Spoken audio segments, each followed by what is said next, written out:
SEPTA, the fifth busiest commuter rail in America, just canceled a $185 million order for railcars built by CRRC. What does this mean for SEPTA? And more importantly, why is this such a big deal for the rail industry as a whole? Let's talk about it. Despite being a relative newcomer to the American rolling stock industry, CRRC, or China Railway Rolling Stock Corporation, is the world's largest rail equipment manufacturer by revenue, mostly thanks to its huge domestic presence in China. By the early 2010s, however, CRRC was ready to export its trains to the United States. In late 2013, CRRC officially entered the North American railcar market when the Massachusetts Bay Transportation Authority began searching for a manufacturer to build new subway cars for the Orange and Red lines. Competing against the likes of Bombardier, Kawasaki, and Hyundai Rotem, the relatively unknown CRRC's cars would need to outperform the legacy manufacturer's offerings in every way imaginable, or did they? This is where CRRC's meteoric rise begins. While the other three manufacturers were asking for somewhere in the ballpark of $700 million to build these trains, CRRC wanted just $566 million, a price that would automatically land them the contract. In October of 2014, the MBTA finalized the order with CRRC to build a total of 152 Orange Line cars and 132 Red Line cars, a number that would later increase to 152 Orange Line cars and 252 Red Line cars. In total, CRRC would be paid $816 million, a significantly lower price than any other manufacturer, to build 404 railcars to replace aging trains entirely on two lines by 2023. By 2015, the process of designing these new cars had begun, in addition to building a brand new factory in Springfield, Massachusetts. Though car body shells would be built overseas in China, the majority of car assembly would take place in Springfield, making these cars Buy American compliant in addition to being built in the same states they would later operate in. At the same time, CRRC was trying to continuously expand into the Americas, aggressively pursuing contracts everywhere they could.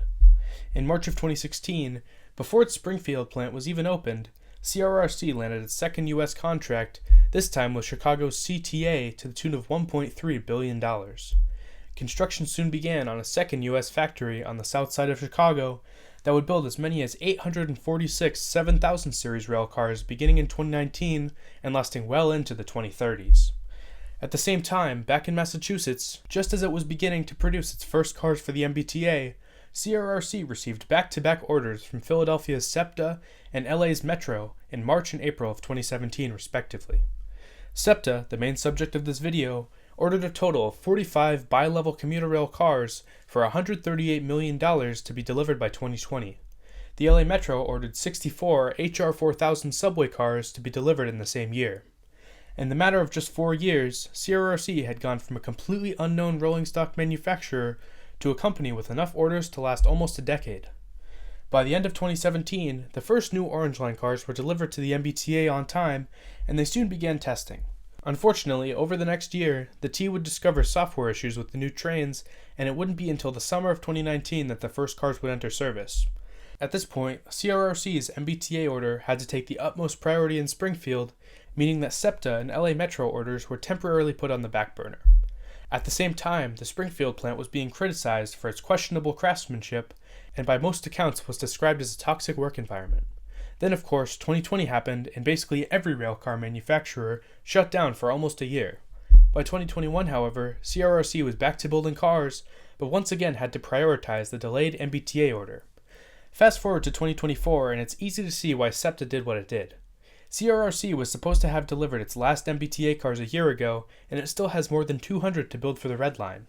It just recently delivered the first cars to Los Angeles, more than 3 years behind schedule, and most alarmingly, hasn't delivered a single car to SEPTA, despite the original contract stipulating cars would be delivered in 2020.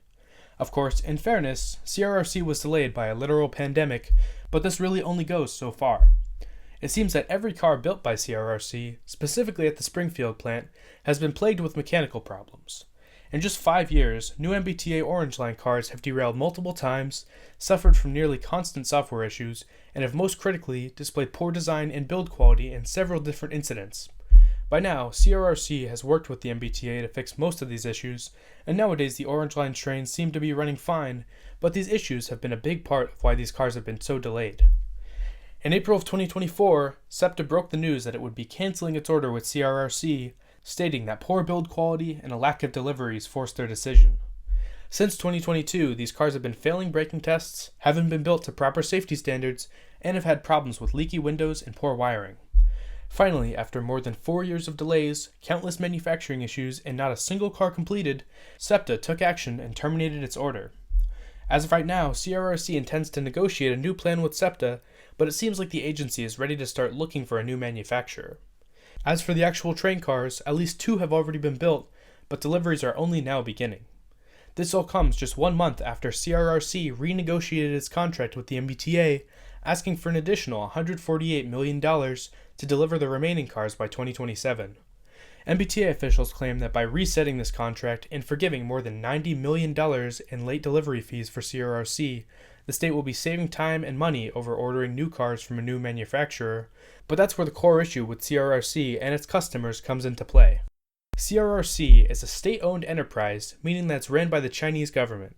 National security concerns aside, this means that it's able to undercut its competitors in order to win equipment contracts. While this is a somewhat sketchy business practice, I believe that the responsibility falls into the hands of the agencies that order these cars. The MBTA, LA Metro, and SEPTA all have a lowest bidder wins policy by law. This means that in the case of purchasing new rail equipment, building new infrastructure, or completing basically any project, whatever company offers to do it for the cheapest is usually chosen by default. It seems that CRRC was merely exploiting this policy in order to quickly gain a presence in the North American market. By now, the damage to CRRC's reputation is already done, and it's pretty unlikely that it'll continue to receive orders like it was a few years back.